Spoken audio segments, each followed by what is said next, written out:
X-Men அப்போகலிப்ஸுக்கு பிறகு ரொம்ப பிரபலமான மியூட்டண்டா கருதப்படுறது ஜீன் கிரே தான். விண்வெளி வீரர்கள் ஒரு மிஷனை நடத்தவிருக்கும் போது ஏதோ தவறுதலா போய் விண்வெளியில மாட்டிக்கிறாங்க. அவங்கள மீட்க போன மியூட்டன்ஸ்ல முக்கியமான ஆளான ஜீன் கிரே உடம்புல டார்க் காஸ்மிக் பவரை உள்வாங்கிடுறா. உள்ள புகுந்த சக்தியின் வெளிப்பாடா அதை கட்டுப்படுத்த முடியாம மிஸ்டிக்னு அழைக்கப்படுற ரேவன் முதற்கொண்டு அவளுக்கு குறுக்க வர எல்லாத்தையும் அழிச்சிடுறா. உள்ள புகுந்த காஸ்மிக் பவரை அவள்கிட்ட ஏற்கனவே இருந்த அவளுடைய சக்தியை நிலையற்றதா மாத்துது. ஒவ்வொரு முறையும் தன்னுடைய சக்தியை வெளிப்படுத்தும் போது அது கோபத்துடன் கூடிய அழிவுல கொண்டு போய் முடியுது. அவளுக்குள்ள நுழைந்த காஸ்மிக் பவரை பின்தொடர்ந்து ஜீனை ஒரு ஏலியன் ஃபோர்ஸ் துரத்துது. மேலும் மனித இனம் அச்சுறுத்தலுக்கு உள்ளாகுது. எக்ஸ்மென் எல்லாம் ஒண்ணு சேர்ந்து ஒன்னு மனித இனத்தை காப்பாத்தணும், இல்லைன்னா ஜீனை காப்பாத்தணும். இவங்க 2 பேர்ல யாரை எக்ஸ்மென் தேர்ந்தெடுக்கிறாங்கன்றத இந்த வர movie spotlight Dark Phoenix movie recap மூலியமா தெரிஞ்சுக்க போறோம். 1975ல ஜீன் கிரேன்னு ஒரு சின்ன பொண்ணு தன்னுடைய குடும்பத்தாரோட கார்ல போயிட்டு இருக்கா. தன்னையும் மீறி ஜீனுடைய டெலிகைனசிஸ் பவர் மூலியமா கார்ல ரேடியோ ஃப்ரீக்வன்சியை கண்ட்ரோல் பண்றா. அவளுடைய செயல்பாடுகள் மேல பெற்றோர்கள் சந்தேகப்படுறாங்க. திடீர்னு அவளை சுத்தி ஏற்படுற சத்தத்தை நிறுத்தணும்னு நினைக்கிறா. எல்லாத்தையும் அமைதிப்படுத்தும் போதுதான் அதுல பாதிக்கப்பட்ட அவங்க அம்மாவும் மயங்கிடுறாங்க. விபத்து ஏற்படும் போது அதுல ஜீன் அவளை சுத்தி ஒரு கவசம் மாதிரி அமைப்பு ஏற்படுத்தி தப்பிச்சுக்கிறா. ஆனா விபத்தின் விளைவா அவங்க அம்மாவும் அப்பாவும் இறந்துட்டதா செய்தி வருது.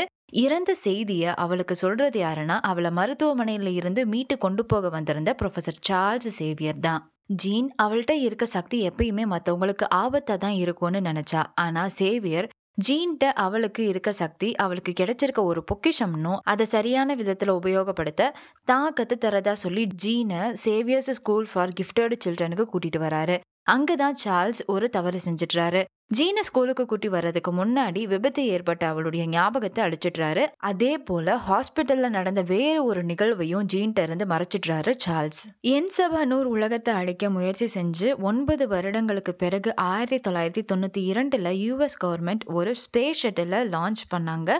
அது விண்வெளிக்கு போன பிறகு அதுல ஏதோ கோளாறு ஏற்படுது. சோலார் ஃபிளேர் போல உள்ள எனர்ஜியால தாக்கப்பட்டு ஸ்பேஸ்ல சிக்கிக்கொண்ட விண்வெளி வீரர்களை காப்பாத்த சொல்லி பிரசிடென்ட்டை இருந்து சார்ல்ஸுக்கு அழைப்பு வருது. சார்ல்ஸ் விண்வெளி வீரர்களை மீட்க எக்ஸ்மெனை தயார்படுத்தி அனுப்பி வைக்கிறாரு. பூமிக்கு திரும்ப கூட முடியாத சூழ்நிலையில ஸ்பேஸ் ஷட்டில்ல இருக்க ஆஸ்ட்ரோனட்ஸ் சிக்கிக்கொள்ள எக்ஸ்மெனை சேர்ந்த Jean, Hank, Peter, Nightcrawler, Cyclops, Raven இவங்க எல்லாரும் ஸ்பேஸ் ஷட்டில்ல இருந்த எல்லா ஆஸ்ட்ரோனட்டையும் காப்பாத்திடுறாங்க ஒருத்தரை தவிர. ரேவன் இந்த தகவலை சேவியர்ட்ட சொல்ல சேவியர் எல்லாரையும் காப்பாத்தணும்னு சொல்லிடுறாரு. ரேவன் ஒரு ஆளை காப்பாத்த போய் அதுக்கு பதிலா மத்த மியூட்டன்ஸ் யாரையும் இழக்க நான் தயாரா இல்லைன்னு சொல்ல சேவியர் மேலும் கட்டாயப்படுத்துறதுனால ஜீன் கர்ட் போய் அந்த ஒரு ஆஸ்ட்ரோனட்டை காப்பாத்த முடிவு பண்ணி உள்ள போறாங்க.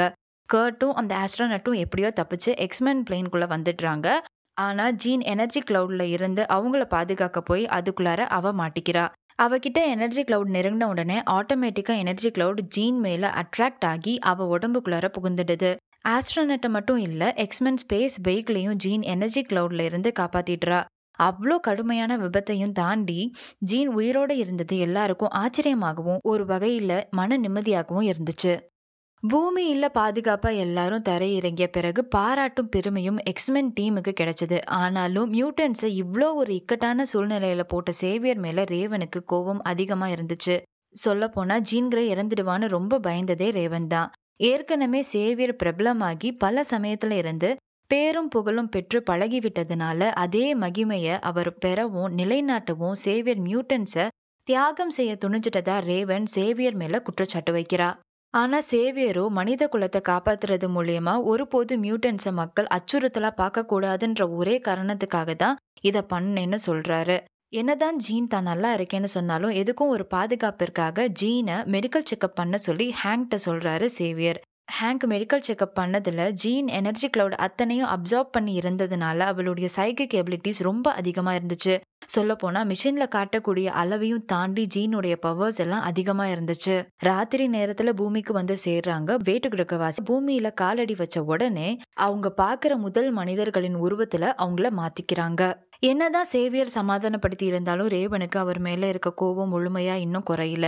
ஹேங்க்ட ரேவன் இந்த ஸ்கூல் ப்ரொஃபஸரா இருந்து மியூட்டன்ஸ்க்கு சொல்லி கொடுத்து மனிதர்களுக்கு உதவி செய்ய வைக்கிறதா இருக்கட்டும், அவங்கள ஆபத்துல இருந்து காப்பாத்துறதா இருக்கட்டும், இதெல்லாம் சேவியருடைய கனவு. நாம தான் அவன் வாழ்க்கையில வாழ்ந்துட்டு இருக்கோம். இந்த வாழ்க்கையில இனி வாழ நான் தயாரா இல்ல, இங்கிருந்து கிளம்புறேன்னு ஹேங்க்ட்ட சொல்லிட்டு இருக்கா ரேவன். ரேவன் இன்னொரு விஷயத்தையும் ஹேங்க்குக்கு ஞாபகப்படுத்துறா. அதாவது அவங்க 2 பேர் மட்டும் தான் இப்போ வர ஃபர்ஸ்ட் கிளாஸ்ல இருந்து உயிரோட இருக்கிறதா சொல்றா. இவங்க பேசிட்டு இருக்க அதே நேரத்துல கார்டன் ஏரியால கேம்ப் ஃபயரோட பார்ட்டியும் நடக்குது. ஜீன் மென்டலா பிரேக் டவுன் ஆகி சுத்தி இருக்க மியூட்டன்ஸை தற்செயலா தாக்கிடுறா. இதை எல்லாத்தையும் ரேவனும் ஹேங்கும் கேமரா மூலியமா பார்த்துட்டு இருக்காங்க. சேவியர் பிரசிடென்ட்டோட மீட்ல இருக்காரு. இருப்பினும் ஜீனுடைய இந்த செயல் சேவியருக்கு அலர்ட்டா வருது. அதை தெரிஞ்சுக்கிட்ட உடனே சேவியர் அங்கிருந்து கிளம்பிடுறாரு. சேவியர் வந்து பார்க்கும்போது ஜீன் ஓய்வு எடுத்துட்டு இருக்கா. முன்ன மாதிரி சேவியரால ஜீன் மைண்ட்ல நுழைஞ்சு பார்க்க முடியல. ஸோ செரிப்ரோவோட கனெக்ட் பண்ணி ஜீன் மைண்டுக்குள்ள போறாரு. சரியா அந்த சமயத்துல ஜீன் கண் முழிச்சு சேவியரை நுழைய விடாம மைண்ட் பிளாக் பண்றா. அவளுடைய தாக்கம் அதிகமா இருந்ததுனால சேவியர் மயங்கிட்டுறாரு. அவளுடைய அப்பா வாய்ஸ் கேட்டு ஜீன் எழுந்து அவர் உயிரோட தான் இருக்காரு நம்பி அவரை தேடி நியூயார்க்ல இருக்க ரெட் ஹூக்குக்கு புறப்படுறா. பூமியில தரையிறங்கி இருக்க வேற்றுகிரகவாசிகள் டிபாரி எம்பையரை சேர்ந்தவங்க. அதன் தலைவனான வூக் மிச்சம் இருக்க அதனுடைய கூட்டம் மனிதர்களை போல உருமாறி இருக்கிற நிலையில அவங்கள சந்திக்குது. வூக் கூட்டத்தை சேர்ந்த ஒரு ஏலியன் ஜீனை பத்தி தகவல் சொல்லுது. இது மாதிரி அவங்க தேடி வந்த பவர்ஸ் இப்போ ஒரு மியூட்டன்ட் ஆன ஜீன்ல இறங்கி இருக்கிறதாவும் கண்ட்ரோல் பண்ண தெரியாம ஜீன் மன உளைச்சல்ல இருக்கிறதாவும் சொல்ல, வூக் ஜீனை சந்திச்சு பவர்ஸை கண்ட்ரோல் பண்ண வச்சு ஏலியன் ரேஸை மறுபடி பூமியில ஜீன் மூலமா கொண்டு வர முடிவெடுத்திருந்துச்சு. ஜீன் அவங்க அப்பா ஜானை சந்திக்கிறா. கார் ஆக்சிடென்ட்டுக்கு காரணமான ஜீனால தான் அவருடைய மனைவி இறந்துட்டதாகவும் இவங்க 2 பேரும் உயிரோடு இருந்தும் அது ஒருத்தருக்கு ஒருத்தர் தெரிய வேணான்னும் ஜானும் அவருடைய மனைவி இறந்துட்டதா சேவியரை வச்சு ஜீன்கிட்ட பொய் சொல்ல சொல்லி அதுக்கு பிறகுதான் ஜீனை சேவியர் அவருடைய ஸ்கூலுக்கு கூட்டி வந்த உண்மையை தெரிஞ்சுக்கிட்ட ஜீன் ரொம்ப கோவப்படுறா, வேதனை அடைகிறா. சரியா அந்த நேரத்துல சார்ல்ஸும் எக்ஸ்மெனும் ஜீனை தேடி அங்க வராங்க. சார்ல்ஸ் அவள்கிட்ட நடந்த உண்மையை மறைச்சு அவருடைய திறமைய வச்சு ஏமாத்தி அவளை ஸ்கூலுக்கு கூட்டி வந்ததா நினைச்சு ஜீன் அவர் மேல ரொம்ப கோவப்படுறா. எக்ஸ்மென் எல்லாரும் சேர்ந்து ஜீனை மறுபடியும் ஸ்கூலுக்கு கொண்டு வர முயற்சி செய்யறாங்க. ஆனா ஜீன் யார் பேச்சையும் கேட்கறதா இல்ல. அவளுடைய காதலன் சைக்ளோப்ஸ் பேச்ச கூட. அவளை கட்டுப்படுத்த காவலர்கள் வராங்க. அவங்கள பலரையும் ஜீன் கொன்னுடுறா. அவள்கிட்ட சமாதானம் பேச வந்த ரேவனையும் எதிர்பாராத விதமா கோபத்தை கட்டுப்படுத்த முடியாம ஜீன் கொன்னுடுறா. படுகாயம் அடைஞ்சிருந்த பீட்டர் குவிக் சில்வரையும் இறந்த ரேவன் உடலையும் ஸ்கூலுக்கு எக்ஸ்மென் கொண்டு வராங்க. ஸ்கூல்லையே ரேவனுடைய உடலை அடக்கம் பண்றாங்க. இது எல்லா பிரச்சனைக்கும் சார்ல்ஸ் தான் காரணம்னு ஹேங்க் முழுசா நம்பினா.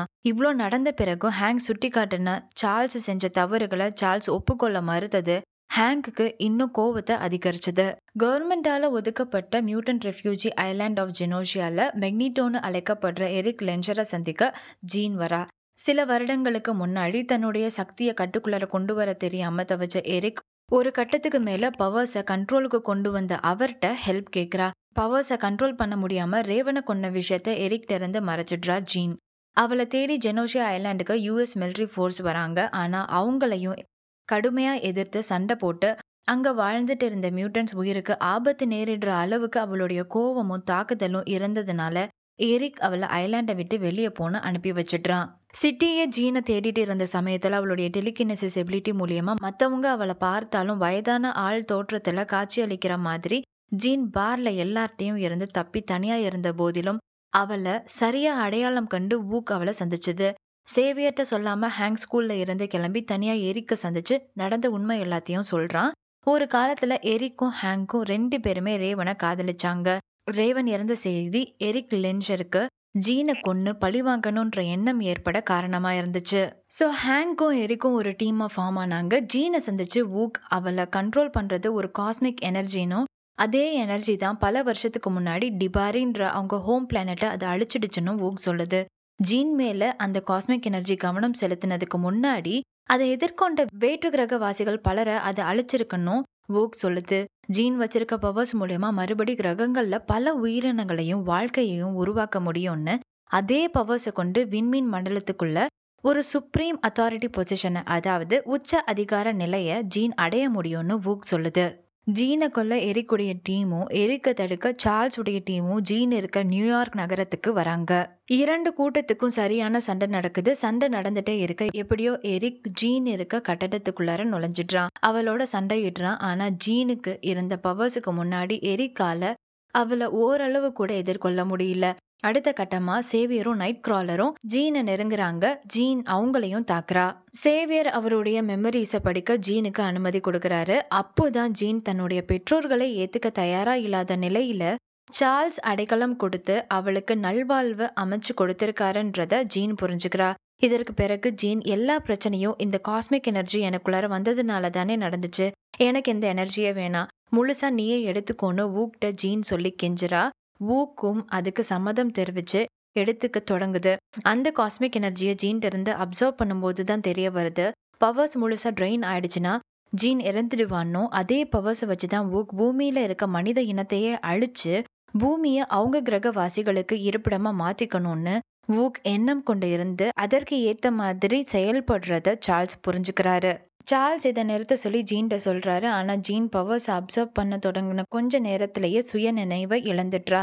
சைக்ளோப் சரியா அந்த நேரத்துல வூக்கை தாக்கி ஜீனை காப்பாத்தி கொண்டு போக, அதே நேரத்துல எக்ஸ்மென் அட்டூழியம் எல்லாத்தையும் முற்றுப்புள்ளி வைக்கிற மாதிரி யூஎஸ் ஃபோர்ஸ் மியூட்டன்ஸ் உடைய கழுத்துலையும் பவர்ஸை செயலிழக்க செய்யற காலர்ஸையும் மாட்டி அவங்களுடைய கஸ்டடிக்கு கொண்டு வந்து எல்லாரையும் சிறைப்பிடிச்சு ட்ரெயின்ல கூட்டி போறாங்க. ரொம்ப வருத்தப்பட்டு சார்ல்ஸ் ஹேங்க் சொன்ன மாதிரி பொய் சொல்லி ஜீனுடைய மன அமைதியை குலைச்சது தப்புன்னு ஒப்புக்கொள்றாரு. டிபாரி வாரியர்ஸ் ட்ரெயினை பின்தொடர்ந்து மீண்டும் மியூட்டன்ஸ் மேல தாக்குதல் நடத்துறாங்க. யூஎஸ் ஃபோர்ஸ் மியூட்டன்ஸ் உடைய காலர்ஸை அவிழ்த்து விட்டு அவங்கள ஏலியனோட சண்டையிட அனுமதிக்கிறாங்க. முக்காவாசி டிபாரி வாரியர்ஸ் மியூட்டன்ஸ் வீழ்த்திய பிறகு மியூட்டன்ஸை தாக்கி ஜீனை கைப்பற்ற வூக்கும் வருது. முடிஞ்ச அளவுக்கு மற்ற மியூட்டன்ஸ் வூக்கை எதிர்க்கிறாங்க. இது ஒரு பக்கம் நடந்துட்டு இருக்க, ஜீன் அன்கான்ஷியஸா இருந்தாலும் அவள்கிட்ட சேவியர் இன்னர் பவரை அவளுடைய ஆளுமை மூலியமா கையாள சொல்றாரு. கண்முழிச்சு ஜீன் சேவியரை மன்னிச்சு ட்ரெயினை தாக்கின வூக்கிட்ட இருந்து மியூட்டன்ஸ் எல்லாத்தையும் பத்திரமா பாதுகாத்து மியூட்டன் சேஃபா லேண்ட் ஆன பிறகு மிஞ்சி இருக்க டிபாரி வாரியர்ஸையும் கொன்னுடுறா. மறுபடி வூக் ஜீன்கிட்ட இருந்து மீதி இருக்க பவர்ஸ் அப்சர்வ் பண்ணி ஜீனுடைய வலிமையை குறைக்க முயற்சி செய்ய, ஆனா ஜீன் வூக்கை ஸ்பேஸுக்கு தூக்கிட்டு போய் வூக்குக்கு கொடுத்த எனர்ஜியை மறுபடி ஜீனே அப்சர்வ் பண்ணி வூக்கை கொன்னுடுறா. ஜீனுடைய முழு திறனும் உணரப்பட்டதும் அவ மறைஞ்சு ஃபீனிக்ஸ் வடிவிலான ஆற்றலோட வெளிப்படுறா. ஜீன் போன பிறகு சோகத்தை தொடர்ந்து சேவியர் ஸ்கூலுன்ற பெயர் மாறி Jean Grey school for gifted யங்ஸ்டர்ஸ்ன்னு வைக்கப்பட்டது. ஸ்கூலுடைய டீனா ஹேங்க் பொறுப்பேற்றுக்கிறான். பல தசாப்தங்களா மியூட்டன்ஸ் உடைய உரிமைகளுக்காக போராடிய சேவியர் இப்போ ரிட்டையர் ஆயிட்டாரு. எரிக் சேவியரோட மீண்டும் இணைந்து மறுபடி சேவியரை கட்டாயப்படுத்தி சதுரங்க ஆட்டத்தை விளையாட தொடங்குறாரு. அவங்க விளையாட தொடங்கும் போது வானத்துல நெருப்போட ஃபீனிக்ஸ் பறவை வடிவத்துல ஒரு உருவம் வெளிப்படுது.